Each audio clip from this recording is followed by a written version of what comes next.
This week in Enterprise Tech, we talk about how dark skin can be deadly when the tech is biased, and we bring you Jonathan Heiliger of Vertex Ventures.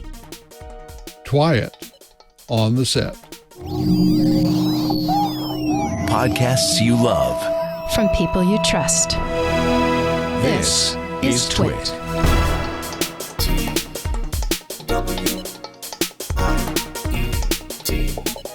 This week in Enterprise Tech, episode 512, recorded September 23rd, 2022. Smart money makes the world go round. This episode of This Week in Enterprise Tech is brought to you by IRL, an original podcast from Mozilla. IRL is a show for people who build AI and people who develop tech policies. Hosted by Bridget Todd, this season of IRL looks at AI in real life. Search for IRL in your podcast player.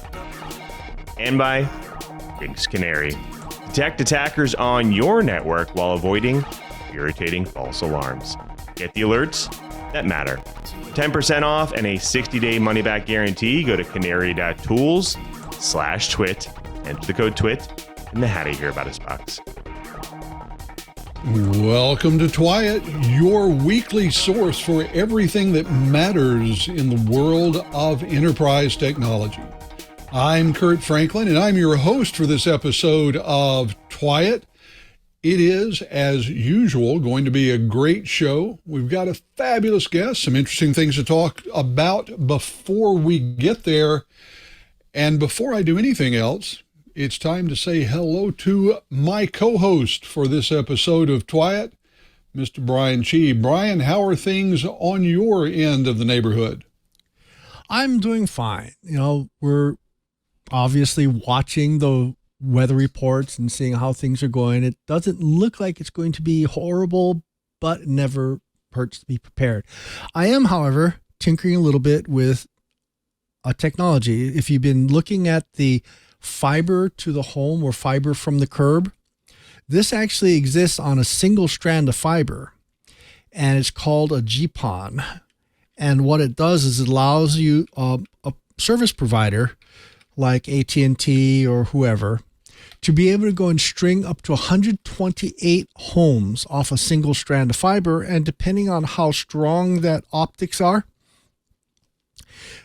doing a 10 kilometer, 40 kilometer, or even 100 kilometer strand of fiber is well within the realm of reality. So hopefully, as things like that unit, that was like a under $20 unit. As those things start dropping in price, hopefully internet service providers will be able to go and do more interesting things. So lots of fun. Hopefully I'll be using some of those at the Orlando Maker Faire on November 5th and 6th. I don't know. I'm having all kinds of pictures of great campus-wide deployments and going over a big campus with stuff like that. Looks cool. Well, we have, as I said, a great show, and it's time to dive into it. Let's start with the blips. We spend a lot of time here on TWiT talking about the extent to which disgruntled or careless employees are a security risk for enterprises large and small. I suppose on some level it's comforting to know that the same employee risk exists for the bad guys too. According to an article on Dark Reading, a developer for the LockBit ransomware as a service operation publicly released the encryptor code for the latest version of the malware, LockBit 3.0, also known as LockBit Black, to GitHub. There was apparently some job dissatisfaction at work here. Now, the bad news is that other ransomware operators, including some that are just wannabes, now have access to the builder for what is arguably one of the most sophisticated and dangerous ransomware strains currently on the market. The good news is that security researchers now have a chance to take apart the builder software and better understand the threat. Now, LockBit's operators have tried to present themselves as a professional outfit focused mainly on targets in the professional services, retail, manufacturing, and wholesale sectors. The group has promised on their honor not to attack healthcare entities, educational, and charitable institutions. But since they are, in fact, criminals, security researchers have observed groups using the ransomware attacking the off-limit targets anyway. Now, LockBit surfaced in 2019 and has since emerged as one of the biggest current ransomware threats. In the first half of 2022, researchers from Trend Micro identified some 1,843 attacks involving LockBit, making it the most used ransomware strain the company has encountered this year.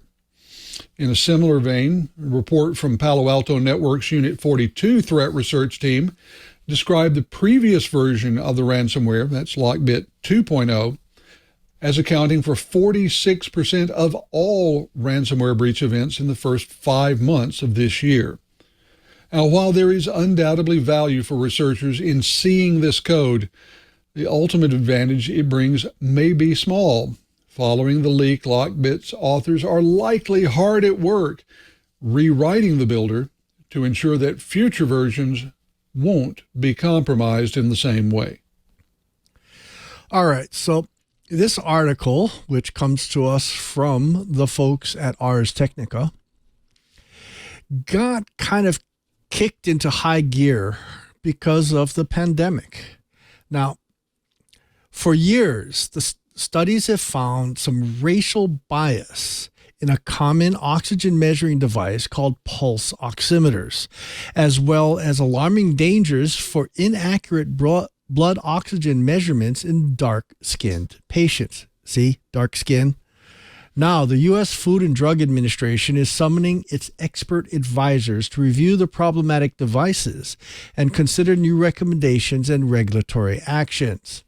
The FDA announced last Thursday that its advisory committee, called the Anesthesiology and Respiratory Therapy Devices Panel, ARTDP, will convene on November 1st to discuss pulse oximeters. Until then, the agency renewed emphasis on the safety warning it issued in February 2021, which noted that the ubiquitous devices, quote, may be less accurate in people with dark skin pigmentation. And the warning actually closely followed a study from December 2020 that highlighted the same. Well, this is certainly a story that makes me go, Since I'm more than a little tan, and since I suffer from COPD and use a pulse oximeter daily, I'm now wondering if perhaps my COPD diagnosis is skewed because of the bias in this instrument. Well, according to a report by Anaconda, a data science platform firm in the past year, 40% of surveyed data scientists, business analysts, and students have scaled back their use of open source components since vulnerabilities in open source components, like the widespread flaws revealed 10 months ago in Log4j 2.0, have forced them to reevaluate the code frequently used in analysis and the creation of machine learning models. An article at Dark Reading points out that concerns over the security in open source software is a relatively new trend for the data science world. The security of open source components and the software supply chain in general has become a primary consideration among software developers, businesses, and national governments over the last 2 years. In May, for example, NIST issued guidance to address software supply chain risks. And a growing number of software vendors have joined with the Linux Foundation's Open Software Security Foundation, or OpenSSF.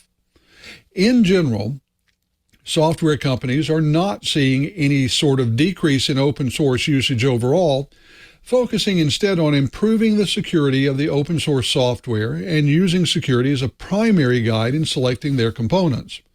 One major issue, though, is that companies have relatively few alternatives when moving away from one open source package than to adopt a different package whose maintainers, they believe, have put a greater emphasis on security. Now, how can developers really tell where that maintainer emphasis lies?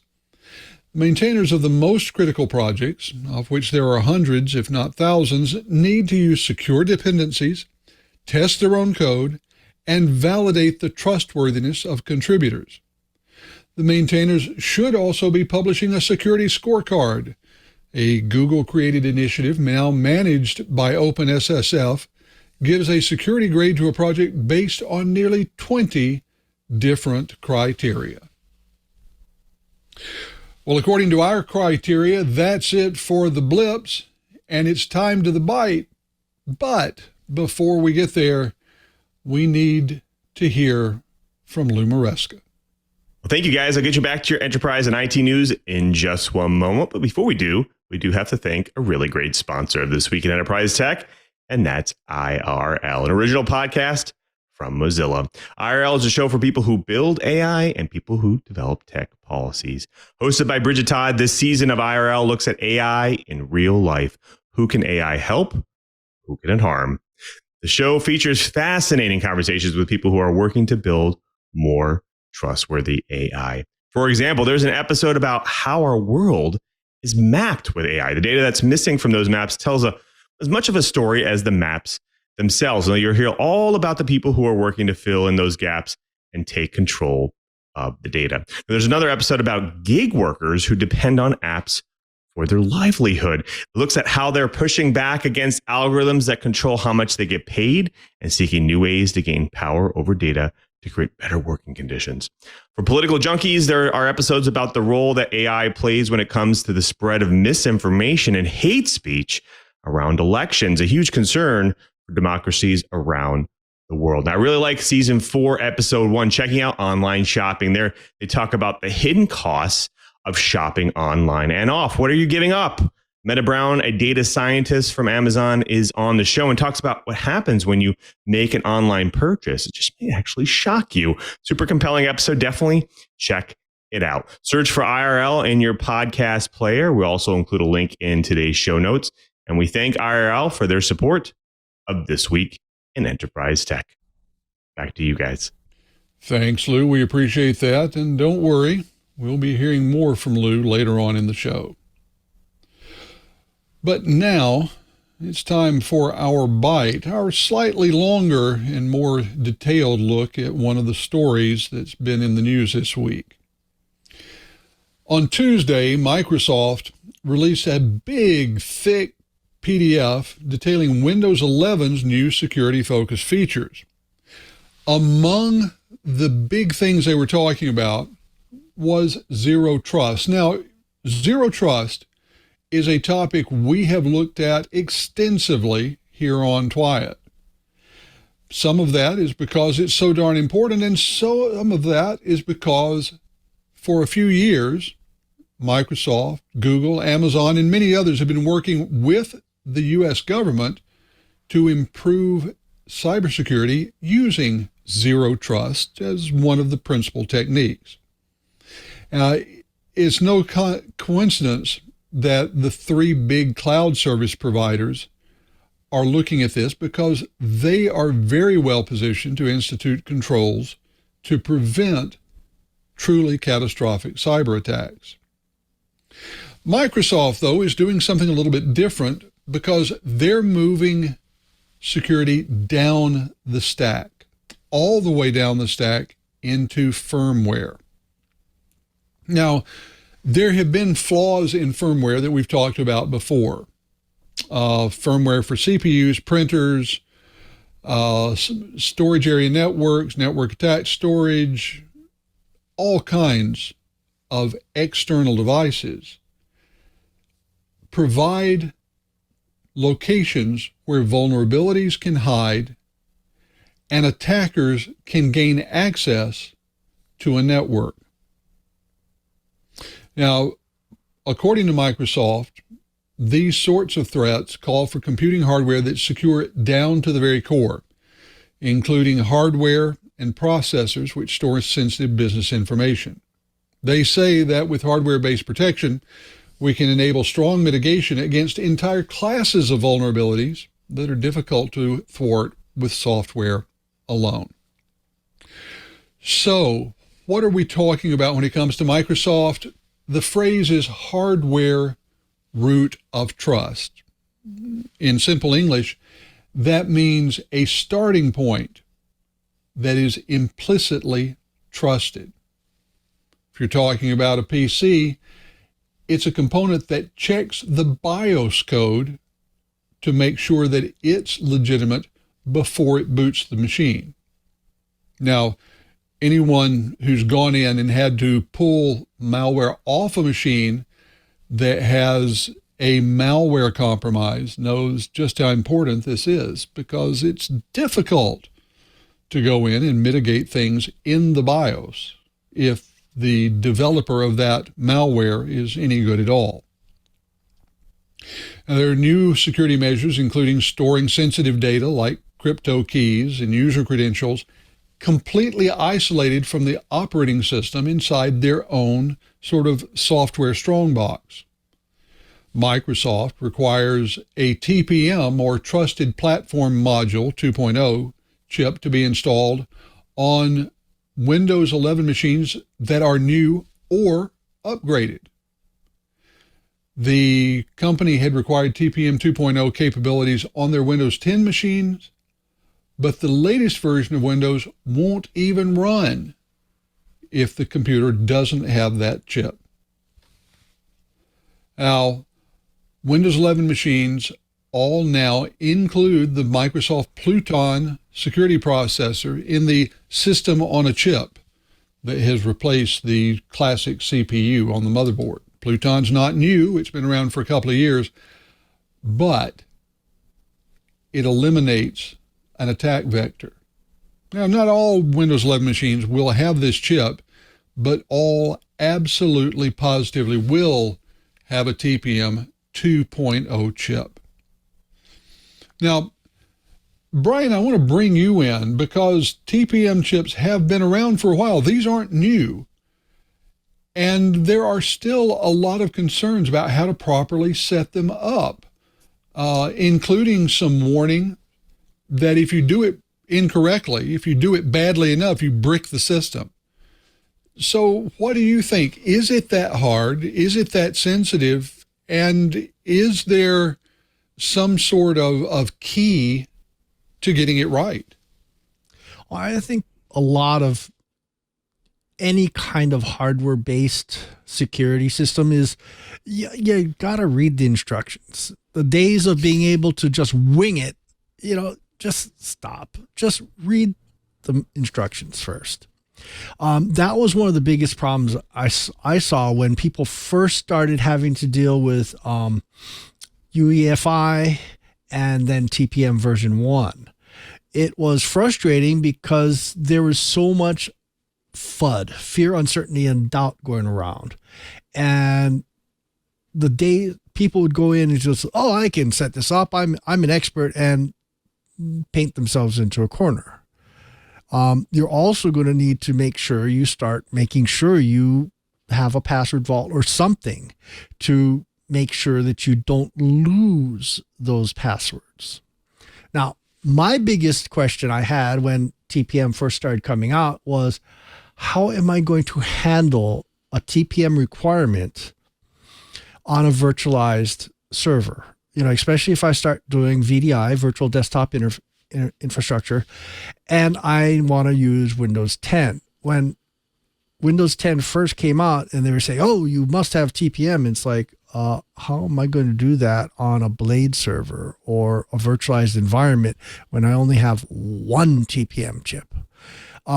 It kind of got solved. Now, in this massive tome of a PDF, they address this. Because Windows 11 is going to be a very key portion of VDI in the Microsoft world, they started going into a silicon-assisted security measures using virtualization-based security. So look for the new acronym, VBS.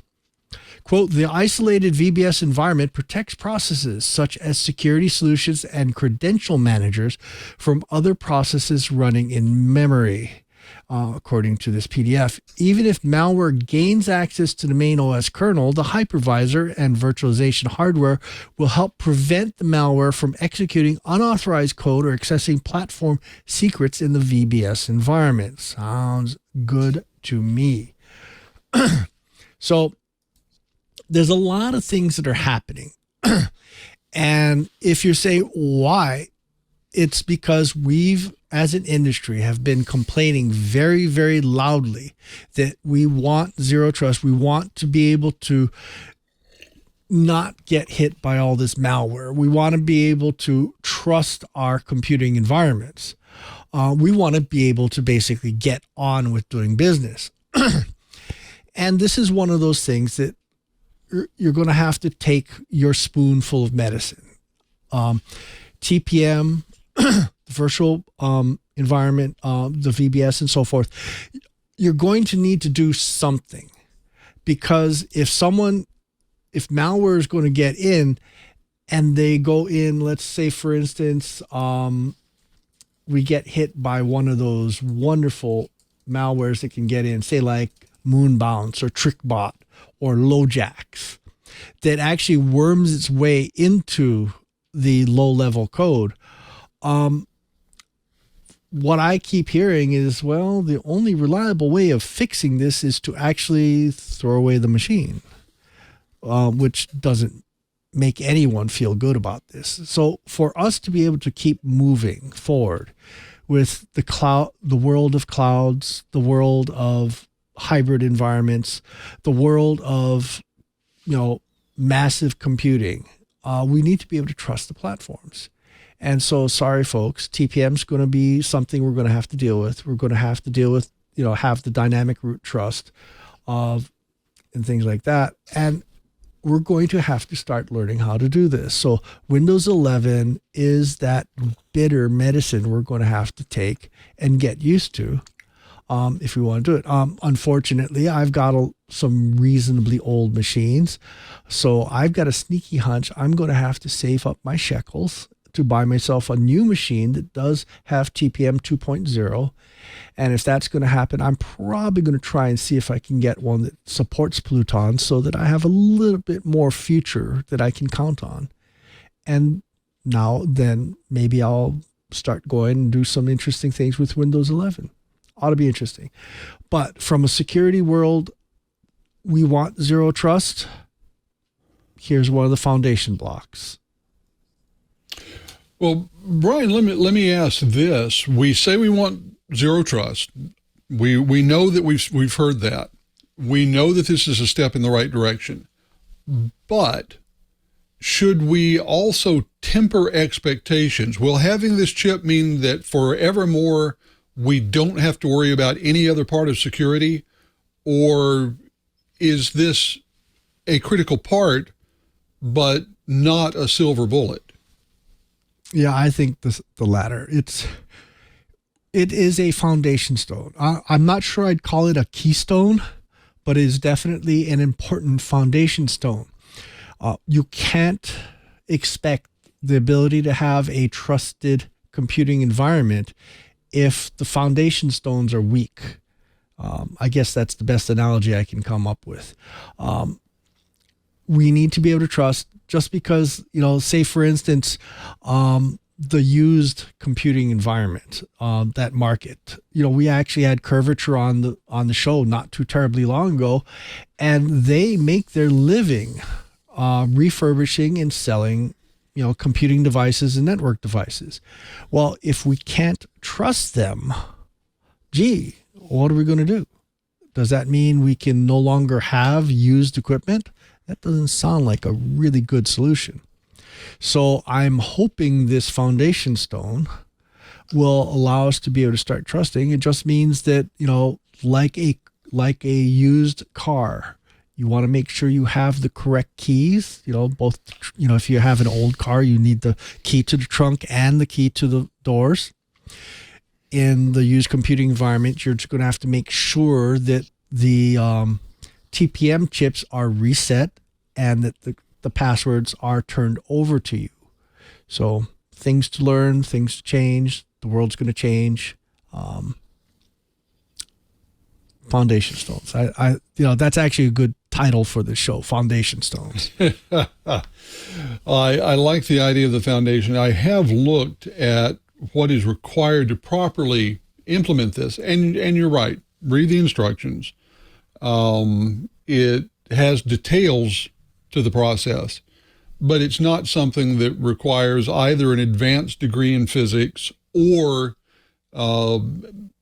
Olympic level acrobatic skills in order to properly deploy. Just, walk down the list, do it right, and make sure you're not being either hasty or stupid in setting things up, and all should be well.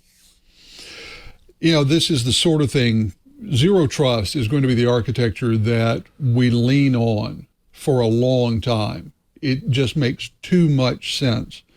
And so I suspect this is not the last time we've heard about this. I wouldn't be surprised if we don't hear about other operating systems making the same sort of requirements of hardware vendors in the very, very near future. Well, speaking of the near future, in our near future, we have a wonderful guest coming on. We're through with the blips, we're through with the bites. It's almost time for the guest. But before we can talk to our guest, we need to hear from Lou Maresca one more time. Well, thank you, guys. I'll get you back to your enterprise and IT news in just one moment. But before we do have to thank another great sponsor of This Week in Enterprise Tech, and that's Thanks Canary.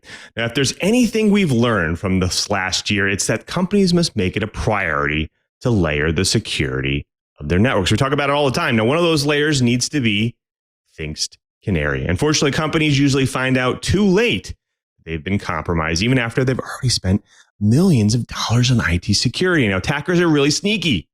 Unbeknownst to companies, they prowl your networks looking for valuable data. But the great thing about Canary is they've turned this into an advantage for you. Now, while attackers browse Active Directory for file servers and explore file shares, they'll be looking for documents. They'll try default passwords against network devices and web services. They will scan for open services across the network. Now, Thanks Canaries are designed to look like the things that hackers want to get to. Canaries can be deployed throughout your entire network, and you can make them look identical to a router, a switch, a NAS server, a Linux box, or a Windows server, so attackers won't know they've been caught. You can put fake files on them and name them in ways that get the hackers' attention, and you can enroll them in Active Directory. When attackers investigate further, they give themselves away, and you're instantly notified. Canary tokens act as tiny tripwires that you can drop into hundreds of places. Canary is designed to be installed and configured in minutes, and you won't have to think about them again.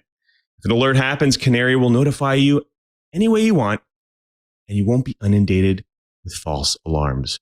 Get alerts by email or text message, right on your console there through Slack, webhooks, syslog, or even their API. Now, data breaches happen typically through your staff. And when they do, companies often don't know they've been compromised. It takes an average of 191 days for a company to realize there's been a data breach. Canary solves that problem.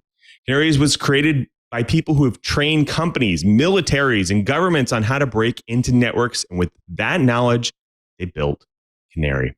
You'll find Canaries deployed all over the world and are one of the best tools against data breaches. Visit canary.tools/twit for just $7,500 per year. You'll get 5 Canaries, your own hosted console, upgrade, support, and maintenance. And if you use code TWIT in the How to Hear About Us box, you'll get 10% off the price for life.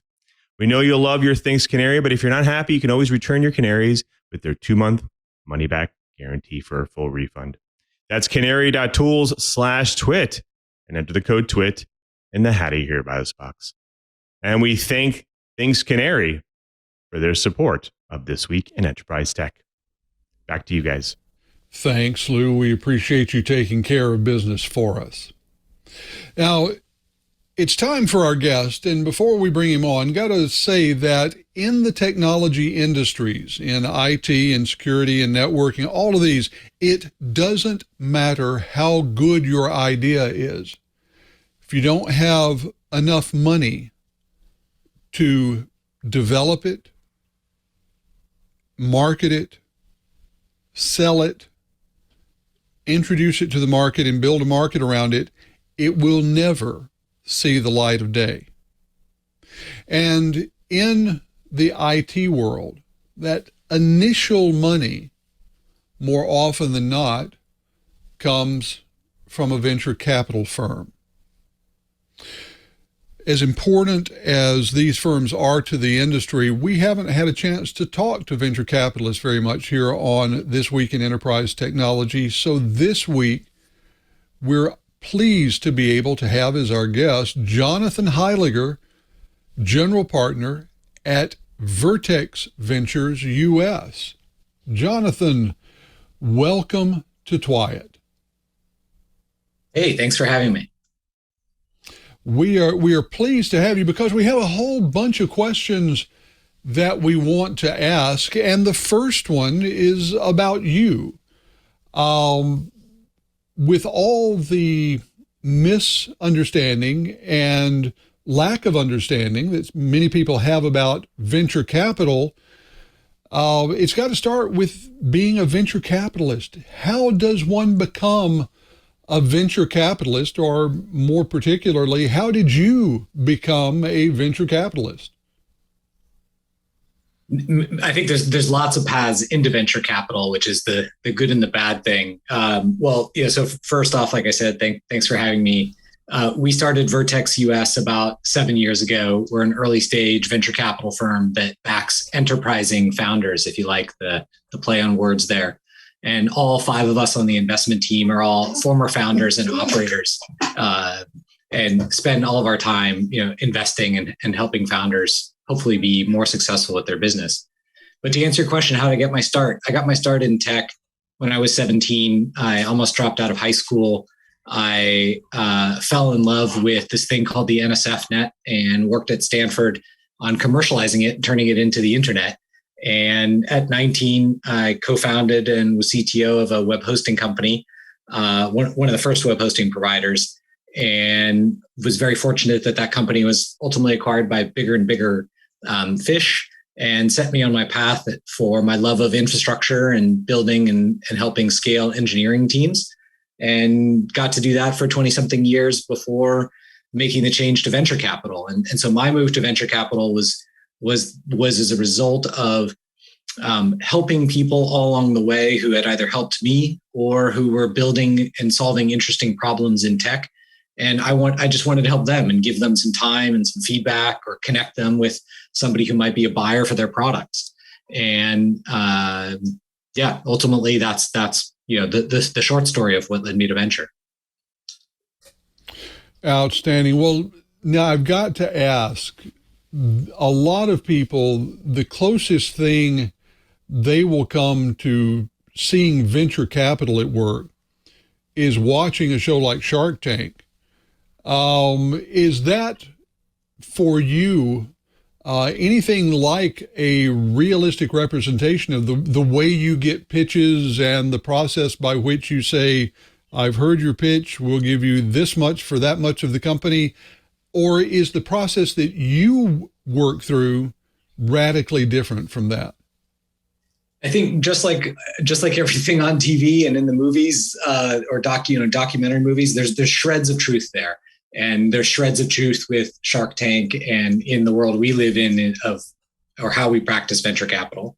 But for the last 10 plus years, it's really been a very founder-centric market. And the adage is that, good founders can raise in any market. But I think that adage extends to, especially for the last decade, that, people have been able to raise capital fairly easily and quickly, just with, sort of pitching an idea on Hacker News, and letting people come to them, or, checking in some code into GitHub, and maybe it's an open source project, and then that gets some traction and that pops up on an investor's radar. And so, candidly, Curtis, a lot of what we do is outbound, very thematic research. We spend about 60% of our time and capital in software infrastructure, which you could, think of as, tools and technology to build other things, whether that's in the cloud or developer tools or data infrastructure. And then the other, 40% or so of the time and capital we invest at Vertex, we're picking different vertical software markets to research, to build communities, to build our own sort of book of knowledge in, and then, find entrepreneurs to invest in. So yeah, we get pitched 700-800 times a year, and we make about 5 investments a year. And that's really a combination of People who find us through our network or through our website or through an accelerator like a Y Combinator or Alchemist Accelerator, get some training, get some coaching, or us reaching outbound because we hear about a cool new open source project or founder that's building an interesting piece of technology in an area that we've been studying. I think it's very instructive, that difference between the 700 to 800 companies that present to you, that you know about and are pitched to you, and the 5 to 10 that you actually invest in every year. That's a rejection rate that the Ivy League schools would kill for. So let me ask. Knock on Ivy League. When you look back at those 5 to 10 companies, those few companies every year, is there a common thread that links the companies that tend to be something that you want to work with? I'm going to guess with the disparity between the number of companies that pitch you and the number you support, it's not enough just to have a good idea for a product. Absolutely right. The idea is actually, is pretty easy. It's maybe how you got there that gets harder. So we find that we tend to back 2 types of personalities, or even people that have both of these traits in common. The first is that they're practitioners. They have some empathy because they've maybe worked inside of another company before, or they toiling away in a research lab on a problem for a long period of time, and they ran into issues. They ran into gates or problems or some frustration that they wanted a piece of technology to solve. And they got so frustrated that they built that technology themselves, and they decided to, build a business based on having experienced that problem and being frustrated about it. And then the second personality trait that we've found in common with the founders we invest in really is people who are infectious leaders, people who can who are magnets maybe for talent, where you sit down with them and you get excited about the idea and the vision and the business. And it's that combination of 2 things of people who are community builders, who are curious and open-minded, but also opinionated, combined with the practitioner's empathy that we have found is most represented across our portfolio. And today we work with about 40 companies, having made 50 investments total in the last 7 years. So like I said, pretty concentrated. And the good thing about venture capital is that there's people who make 100 investments a year, and then there's people like us that make 5 investments a year. Well, once you have made that investment, once you've said, okay, we want to back this company, and it sounds like you really are investing, at the seed level, typically. And here, we'll get into a little bit of insider baseball for companies, for people who don't follow investment. There are a number of different stages of investment, starting with the seed, the founders, then the seed. Then you go through a couple of things, going to mezzanine, and then you start getting into the series A, B, C, D, Q, L, P, ultimately ending up with one of 2 goals of either going public or being bought by somebody like Oracle.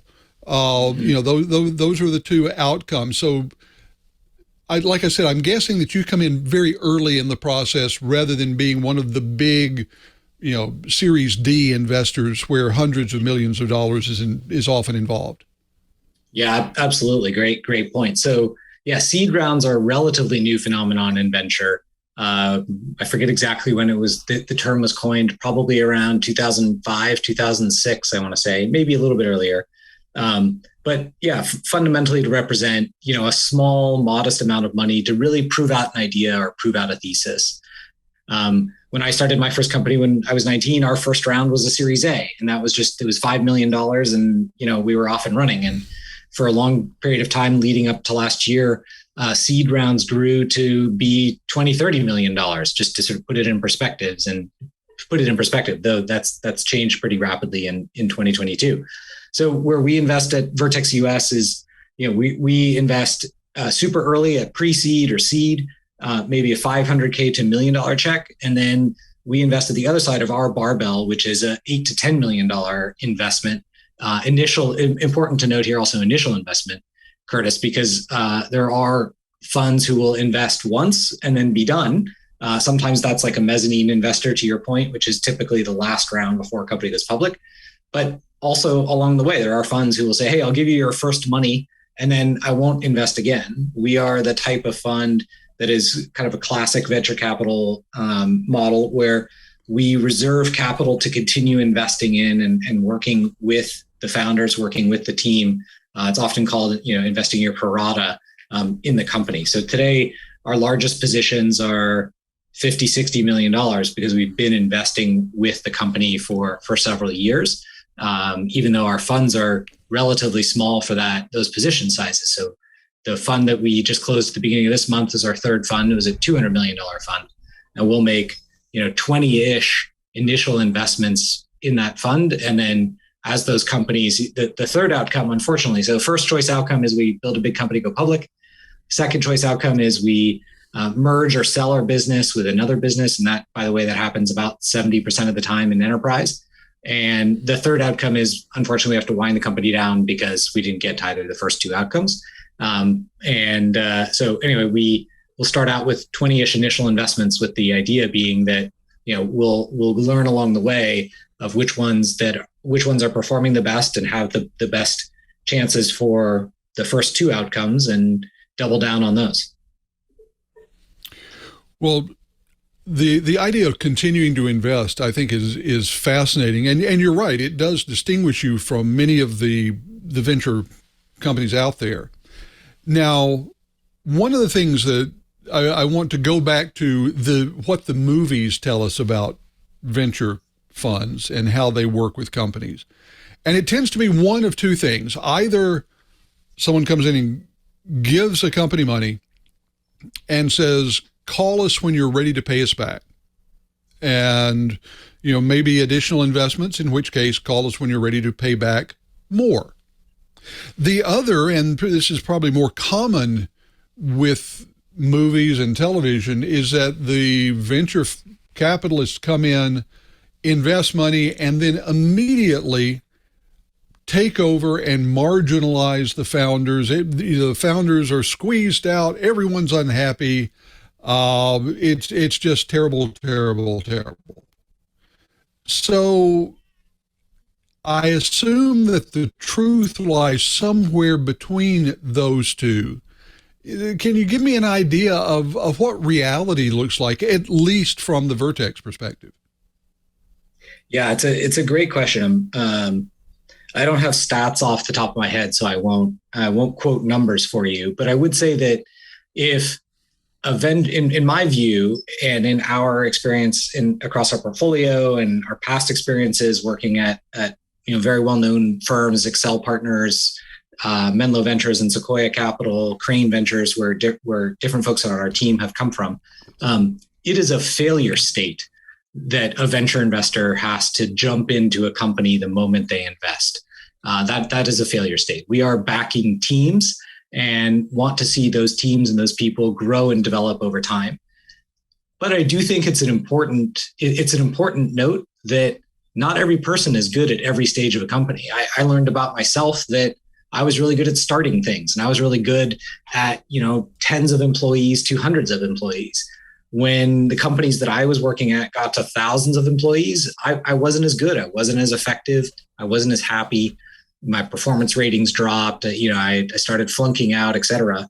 And, so that's how I figured out what stage of company I was good at. And so we do spend a lot of time with our portfolio companies helping them build teams and recruit, because we're generally backing these personality types I mentioned, the sort of practitioner and the visionary. These are most oftentimes people with technical backgrounds who don't have deep experience selling products, for example. And so one of the first things we do is help them hire their first go-to-market team and go-to-market leaders, which could be individual sales reps. They could be marketers to do demand gen or some other kind of product-led growth. or enterprise marketing. And our job there is to show what good looks like. Hey, we've done this 100 times. We know that these are the right attributes given the stage and market you're going after.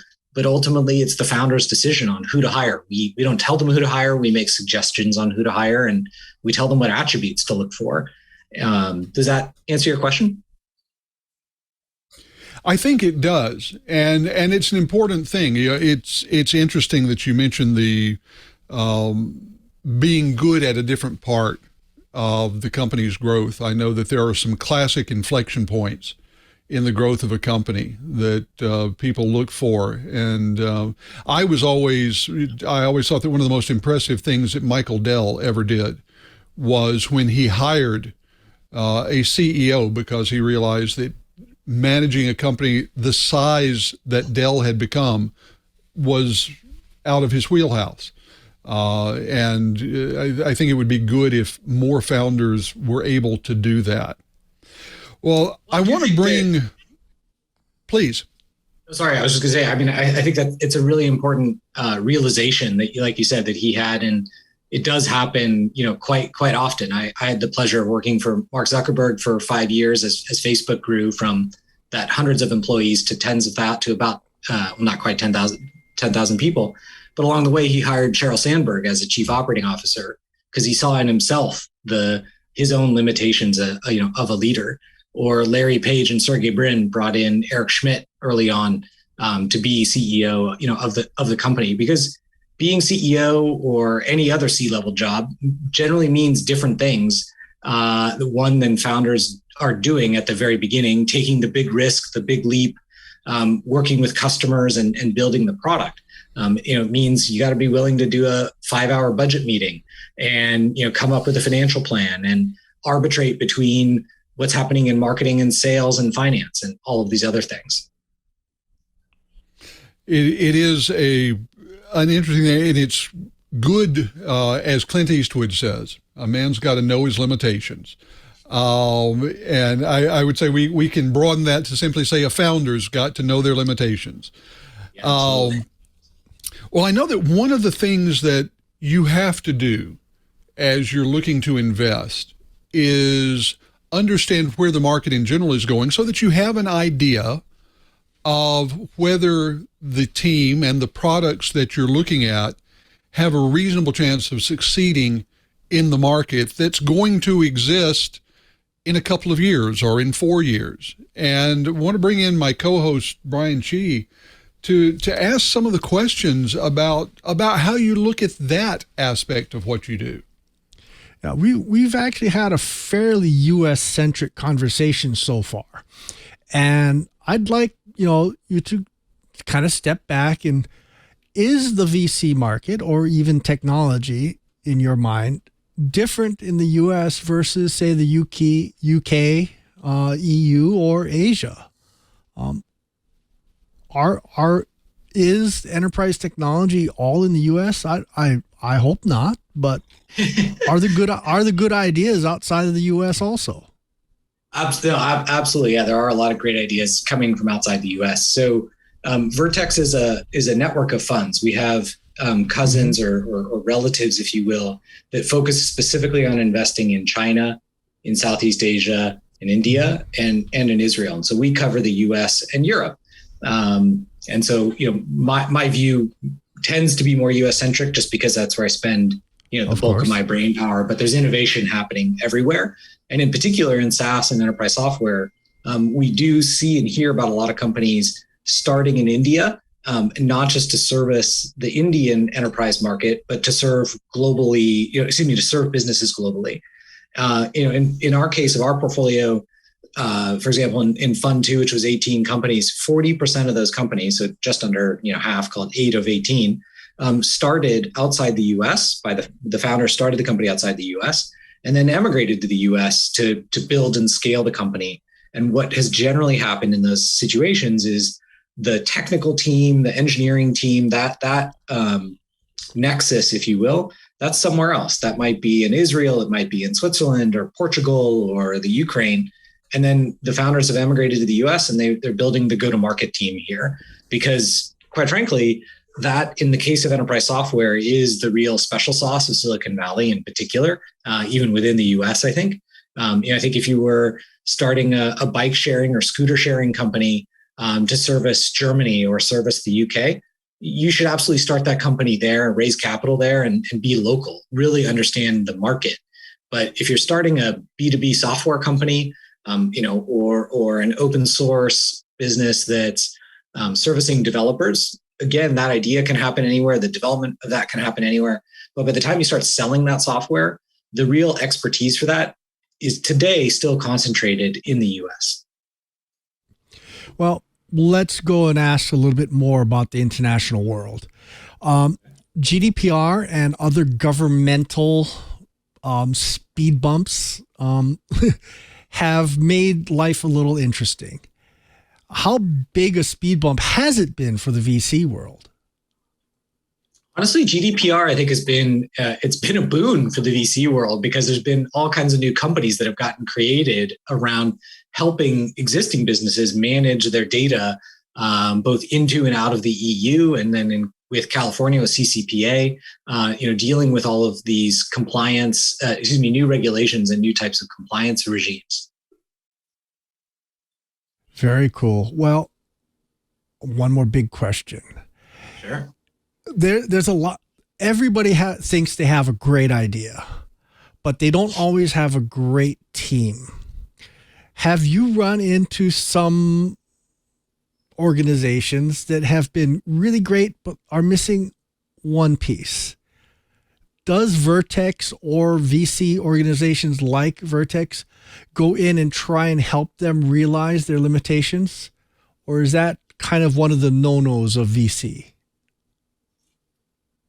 I'd say historically, VCs hate to say why they say no, because I'll lump myself into this class, are always concerned about the opportunity to get another shot on goal, to have that founder come back and say, hey, I did this new thing and now I'm totally different, rather than turning off the founder by saying, we didn't like XYZ. We didn't like that you didn't have a business person on your team or a technical person on your team. There are a class of investors, and I'll put myself in this class as well, or ourselves in this class as well, that are like Vertex, that strive to give honest and actionable feedback to founders early. We are very careful with it. We try to be honest. We try to be positive. But you're absolutely right to hone in on the missing ingredient of a team. Is honestly, it's probably the number one reason that we end up not investing in a team or a company, is because we see something missing, and we do our darndest to tell the founder or founders why we think it's missing and why we think it's important. And then, they can decide whether or not they want to solve that or not, and or heed our advice or not, or, go to the knock on the next door to raise capital. We have made, I say that though, and I'll give you the opposite, which is we have made investments in solo founders, purely technical founders who don't have a business co-founder. And then, we tell them in the investment process, like, here's the number one thing we want to go do. We want to go hire a business person, but we want to do it with you, and make sure that they're bought into that on day zero, if you will.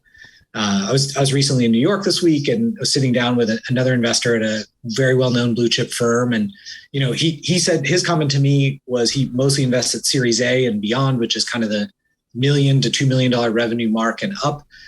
His comment to me was, if the team's not perfect, I'm not investing. Wow. Okay.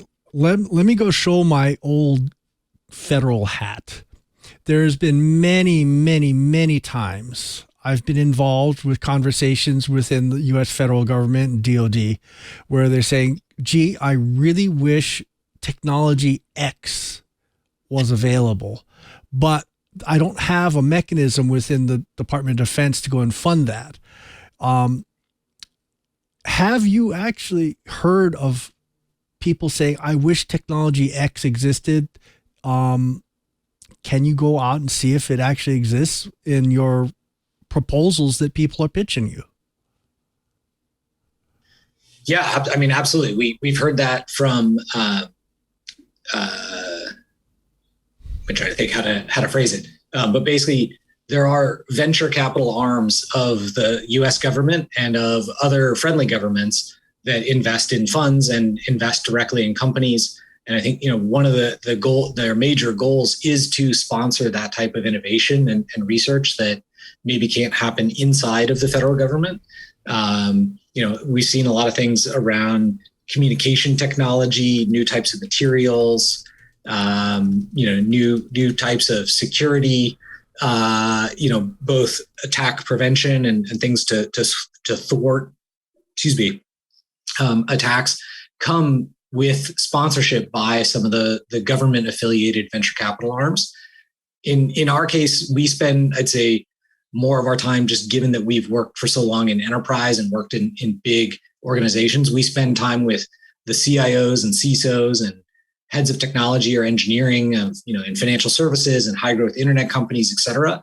And that's part of our sort of theme building and community building at Vertex is we're trying to constantly learn and understand sort of where are the gaps and problems. One, so we can connect people, just because that's building good karma.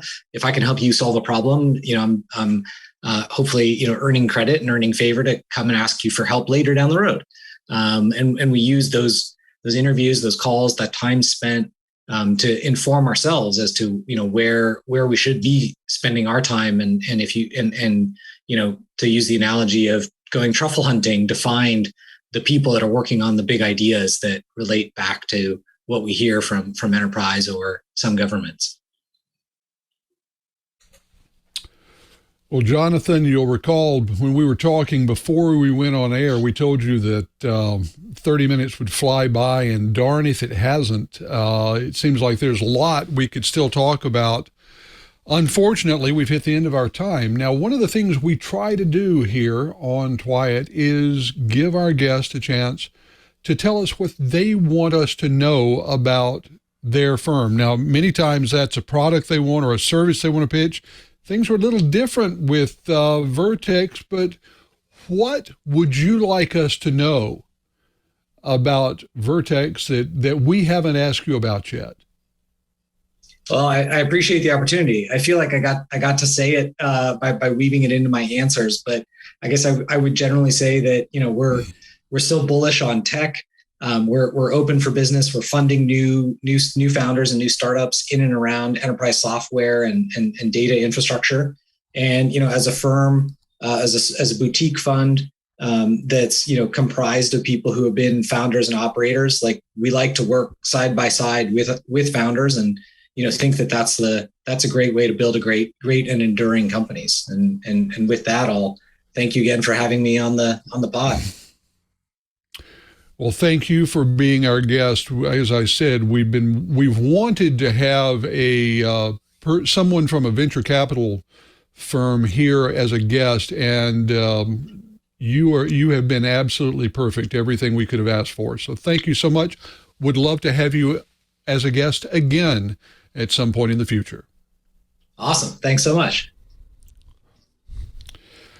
Thank you for being one of our viewers, whether live or in a recorded version. We really appreciate you being here. Before I wrap things up, want to go over and ask my co-host and friend Brian Chee what he has planned for the coming week, what he's working on that's keeping him busy. Well, I like to tinker. In fact, I think that should be my new nickname, Tinker. Anyway, I love to also hear your suggestions. It was interesting enough. I didn't think venture capital was something that our viewership wanted to see until I started getting hit by emails and Twitter messages.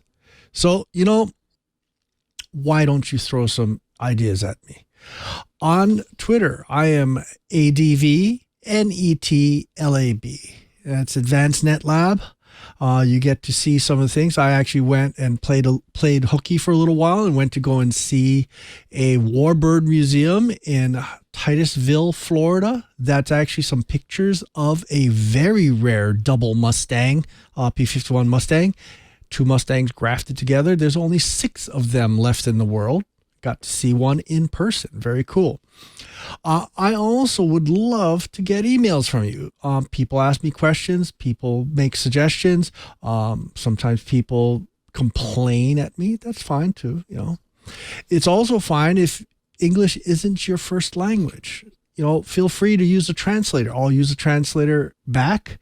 Just keep in mind that one or both of us are using translators. Not always perfect, but I will try. My Japanese is okay. My Spanish is a little better. My German is just a little bit. But I will try to answer your questions as best as possible. I am Cheebert, spelled CheeBert @twit.tv.